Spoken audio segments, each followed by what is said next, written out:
guys, hello. I'm coming on to do a reading from A Court of Thorns and Roses. I'm going to read you chapter 3. My name is Christina and I love reading books. So let's get into A Court of Thorns and Roses. Chapter 3. The trampled snow coating the road into our village was speckled with brown and black from passing carts and horses. Elaine and Nesta clicked their tongues and grimaced as we made our way along it, dodging particularly disgusting parts. I knew why they'd come. They'd taken one look at the hides I'd folded into my satchel and grabbed their cloaks. I didn't bother talking to them, as they hadn't deigned to speak to me after last night, though Nesta had awoken at dawn to chop wood.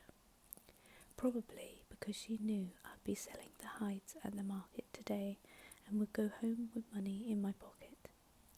They trailed me down the lone road wending through the snow-covered fields all the way to our ramshackle village.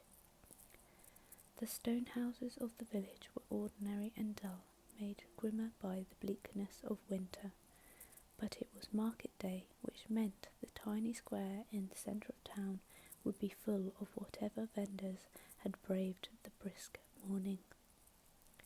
From a block away the scent of hot food wafted by, spices tugged on the edge of my memory, beckoning. Elaine let out a low moan behind me. Spices, salt, sugar, rare commodities for most of our village, impossible for us to afford. If I did well at market, perhaps I'd have enough to buy us something delicious. I opened my mouth to suggest it, but we turned the corner and nearly stumbled into one another as we all halted. May the immortal light shine upon thee, sisters, said the pale-robed young woman directly in our path. Nesta and Elaine clicked their tongues. I stifled a groan.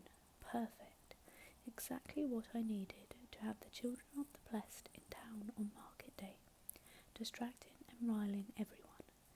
The village elders usually allowed them to stay for only a few hours, but the sheer presence of the fanatic fools who still worshipped the high fae made people edgy. Made me edgy. Long ago the high fae had been our overlords, not gods. They had certainly hadn't been kind.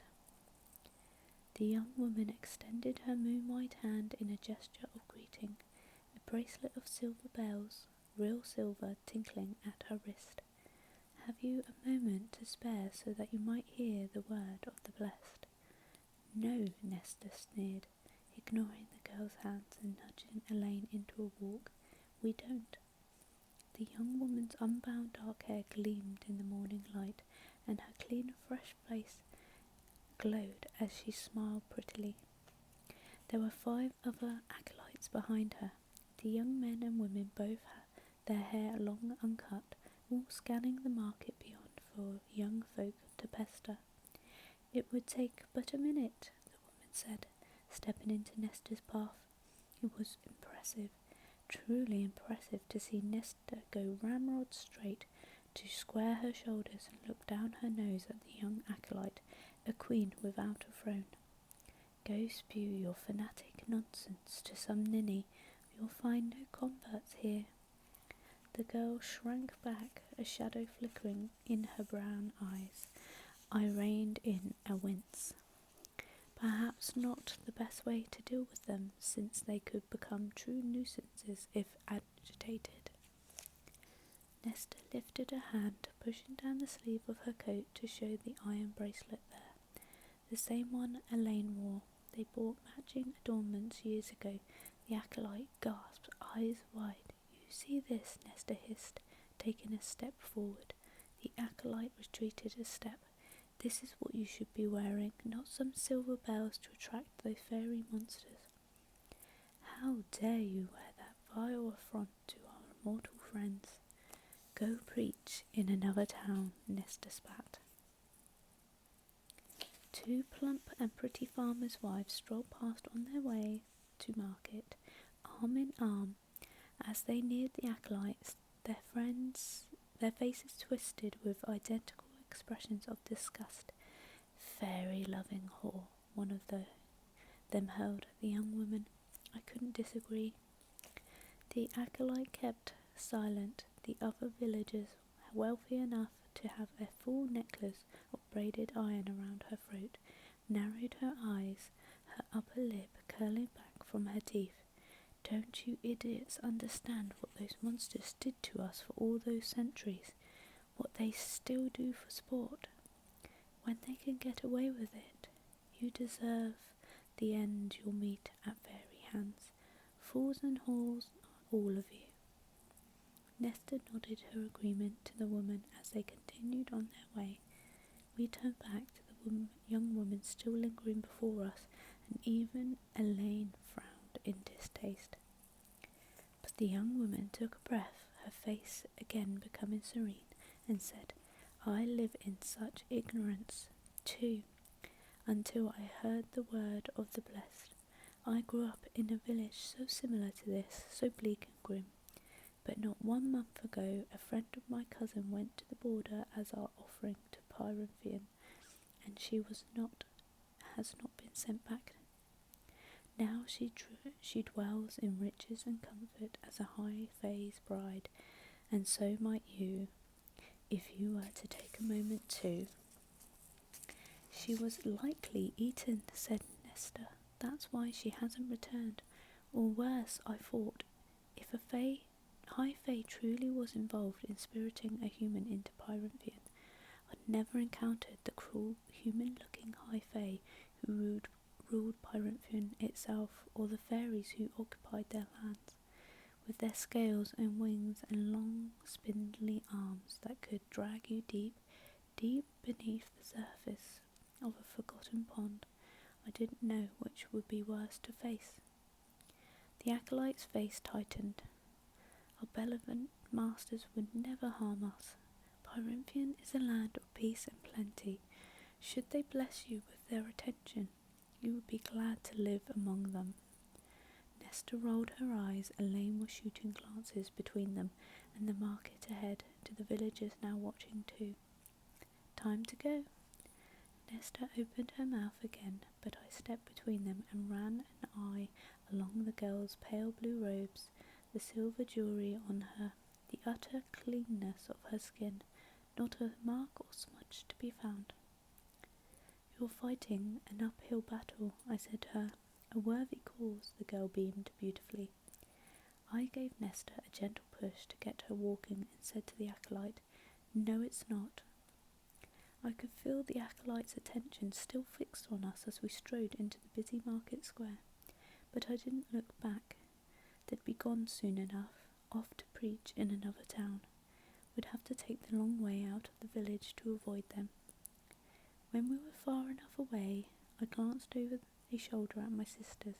Elaine's face remained set in a wince, but Nesta's eyes were stormy, her lips thin. I wondered if she'd stomp back to the girl and pick a fight. Not my problem, not right now. I'll meet you here in an hour, I said, and I didn't give them time to cling to me before slipping into the crowded square. It took me 10 minutes to contemplate my 3 options. There were my usual buyers, the weathered cobbler and the sharp-eyed clover, who had come to our market from a nearby town. And then the unknown, a mountain of a woman sitting on the lip of a broken square, founting, without any cart or stall, but looking like she was holding court nonetheless. The scars and weapons on her marked her easily enough, a mercenary. I could feel the eyes of the cobbler and clover on me, sense their feigned disinterest as they took in the satchel I bore. Fine, it would be that sort of day then. I approached the mercenary, whose thick dark hair shone to her chin. Her tan face seemed hewn of granite, and her black eyes narrowed slightly at the sight of me. Such such interesting eyes, not just one shade of black, but many, with hints of brown that glimmered among the shadows. I pushed against that useless part of my mind, the instinct that had me thinking about colour and light and shape, and kept my shoulders back as she assessed me as a potential threat or employer. The weapons on her, gleaming and wicked, were enough to make me swallow and stop a good 2 feet away. "I don't barter goods for my services," she said, her voice clipped with an ancient accent I'd never heard before. "I only accept coin." A few passing villagers tried their best not to look too interested in our conversation, especially as I said, "Then you'll be out of luck in this sort of place." She was massive, even sitting down. "What is your business with me, girl?"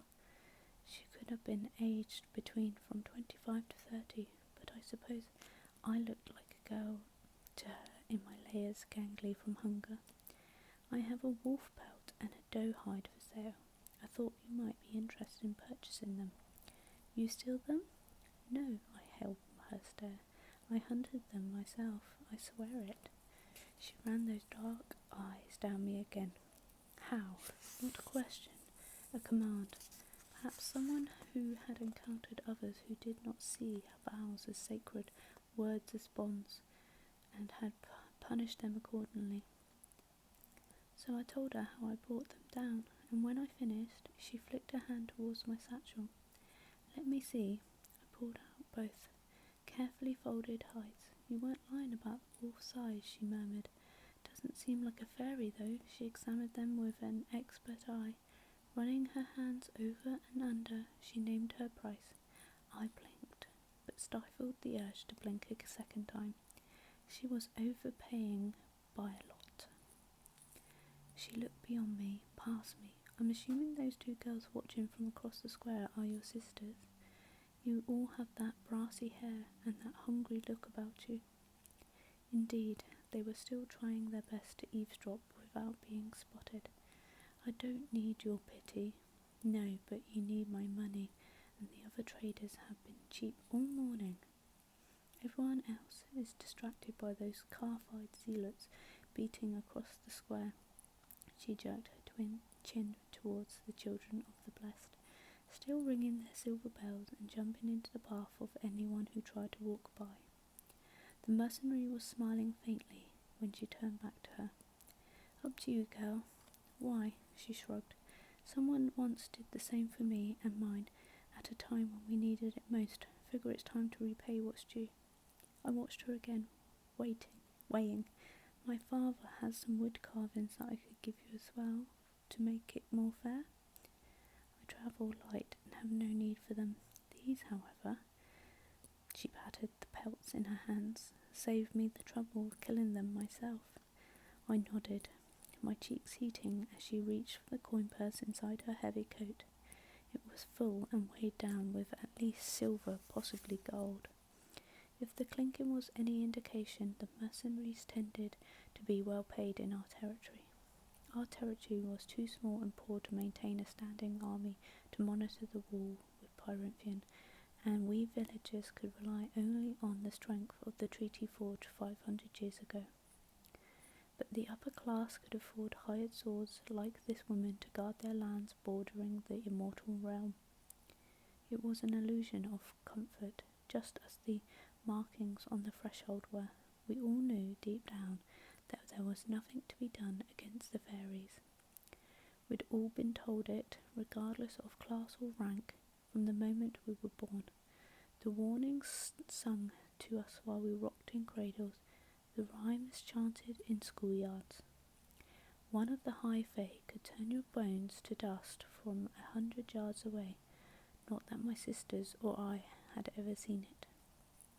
But we still tried to believe that anything might work against them, if we ever were to encounter them. There were 2 stalls in the market catering to those fears, offering up charms and baubles, and incantations and bits of iron. I couldn't afford them, and if they did indeed work, they would buy us only a few minutes to prepare ourselves. Running was futile, so was fighting, but Nesta and Elaine still wore their iron bracelets wherever they left the cottage. Even Isaac had an iron cuff around one wrist, always tucked under his sleeve. He'd once offered to buy me one, but I refused. It had felt too personal, too much like payment, too permanent, a reminder of whatever we were and weren't to each other. The mercenary transferred the coins to my waiting palm, and I tucked them into my pocket, their weight as heavy as a millstone. There was no possible chance that my sisters hadn't spotted the money. No chance they weren't already wondering how they might persuade me to give them some. "Thank you," I said to the mercenary, trying to and failing to keep the bite from my voice as I felt my sisters sweep closer like vultures circling a carcass. The mercenary stroked the wolf pelt. "A word of advice from one hunter to another." I lifted my brows. "Don't go far into the woods. I wouldn't even get close to where you were yesterday. A wolf this size would be the least of your problems. More and more I've been hearing stories about those things slipping through the wall." A chill spider walked down my spine. Are they going to attack? If it were true, I'd find a way to get my family off the miserable, damp territory and head south, head far from the invisible wall that bisected our world before they could cross it. Once, long ago, and for millennia before that, we had been slaves to high Fey lords. Once we had built them glorious sprawling civilizations from our blood and sweat, built them temples to their feral gods. Once we had rebelled across every land and territory. The war had been so bloody, so destructive, that it took 6 mortal queens crafting the treaty for the slaughters to cease on both sides, for the wall to be constructed. The north of our world conceded to the high Fae and fairies, who took their magic with them. The south to we cowering mortals, however, forced to scratch out a living from the earth. "No one knows what the Fae are planning," the mercenary said, her face like stone. "We don't know if the High Lord's leash on their beasts is slipping, or if these are targeted attacks. I guarded for an old nobleman who claimed it had been getting worse for these past 50 years. He got on a boat south 2 weeks ago and told me I should leave if I was smart. Before he set sail off, he admitted that he'd had word from one of his friends that in the dead of night a pack of Martax crossed the wall and tore half his village apart." "Martax," I breathed. I knew there were different types of fairies, that they varied as much as any other species of animal, but I knew only a few by name. The mercenary's night eyes flickered. Body big as a bear's, head something like a lion's, and 3 rows of teeth sharper than a shark's, and meaner than all 3 put together. "They left the villagers in literal ribbons," the nobleman said. My stomach turned. Behind us, my sisters seemed so fragile, their pale skin so infinitely delicate and shreddable. Against something like the Martax, we'd never stand a chance. Those children of the blessed were fools, fanatic fools. "So we don't know what these attacks mean," the mercenary went on, "other than more hires for me and you keeping well away from the wall.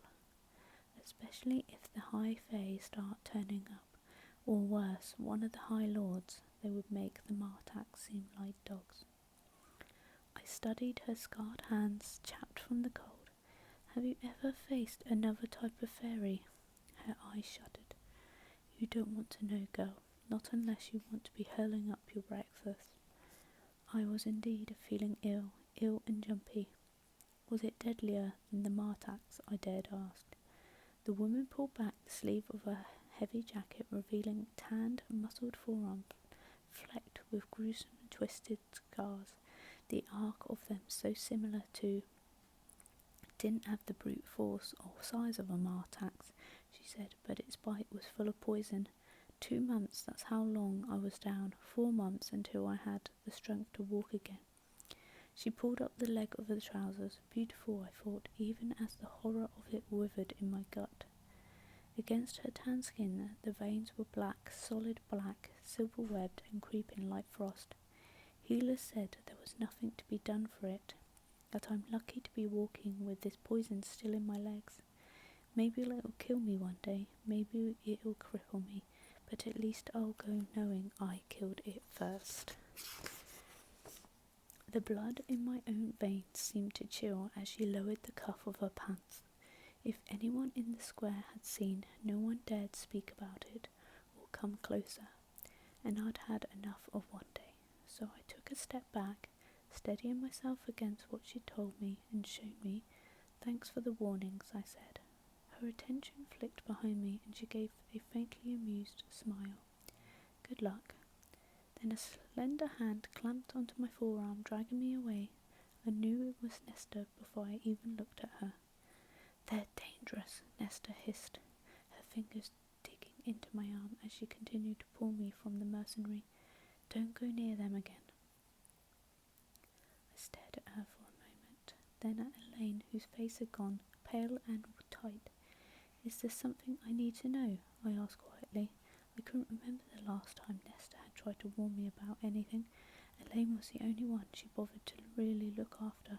They're brutes, and will take any copper they can get, even if it's by force. I glanced at the mercenary, who was still examining her new pelts. She robbed you. Not her, Elaine murmured. Some other one who passed through. We had only a few coins and she got mad, but why didn't you report him or tell me? What could have you done? Nesta sneered. Challenge him to a fight with your bow and arrows? And who in his sewer of a town would even care if we reported anything? What about your Thomas Mandry? I said coolly. Nesta's eyes flashed, but a movement behind me caught my eye, and she gave me what I suppose was her attempt at a sweet smile, probably as she remembered the money I now carried. Your friend is waiting for you. I turned. Indeed, Isaac was watching from across the square, arms crossed as he leaned against the building. Though the eldest son of the only well-off farmer in our village, he was still lean from the winter, and his brown hair had turned shaggy. Relatively handsome, soft-spoken and reserved, but with a sort of darkness running beneath it all that had drawn us to each other, that shared understanding of how wretched our lives were and would always be.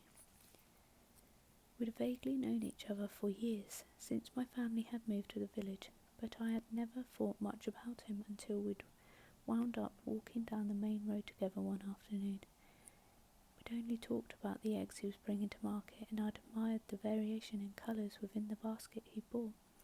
Browns and tans, and the palest blues and greens. Simple, easy, perhaps a bit awkward, but he'd left me at my cottage feeling not so quite alone. A week later, I pulled him into that decrepit barn. He'd been my first and only lover in the 2 years since. Sometimes we met every night for a week, others we'd go a month without setting eyes on each other. But every time was the same, a rush of shredding clothes and shared breaths and tongues and teeth. Occasionally we'd talk, or rather he'd talk about the pressures and burdens his father placed on him. Often we wouldn't say a word the entire time. I couldn't say our love-making was particularly skilled, but it was still a release and a reprieve, a bit of selfishness. There was no love between us, and never had been, at least I assume people meant when they talked about love, yet part of me had sunk when he said he would soon be married. I wasn't desperate enough to ask him to see me after he was wed. Isaac inclined his head in a familiar gesture and then ambled off down the street, out of town to the ancient barn where he would be waiting. We were never inconspicuous about our dealings with each other, but we did take measures to keep it from being too obvious. Nesta clicked her tongue, crossing her arms. I do hope you two are taking precautions. It's a bit late to pretend to care, I said, but we were careful. Since I couldn't afford it, Isaac himself took the contraceptive blue. He knew I wouldn't have touched him otherwise. I reached into my pocket, drawing out a 20-mark copper. Elaine sucked in a breath, and I didn't bother to look at either of my sisters as I pushed it into her palm and said, "I'll see you at home." Later, after another dinner of venison, when we were all gathered around the fire for the quiet hour before bed, I watched my sisters whispering and laughing together. They'd spent every copper I'd given them, on what I didn't know, but Elaine had brought back a new chisel for our father's wood carving. The cloak and boots they whined about the night before had been too expensive, but I hadn't scolded them for it, not when Nesta went out a second time to chop more wood without my asking. Mercifully, they avoided another confrontation with the children of the breast. My father was dozing in his chair, his cane leaned across his gnarled knee. As good as time as any to broach the subject of Thomas Mundry with Nesta, I turned to her, opening my mouth. But there was a roar that half deafened me, and my sister screamed as Snow burst into the room and an enormous, growling shape appeared in the doorway. So, that was chapter 3. I hope you enjoyed it. I love reading this book. It's such a good read. And I hope you love it too. So, I will be doing a chapter a week, so come back next week and you'll get chapter 4. Bye guys.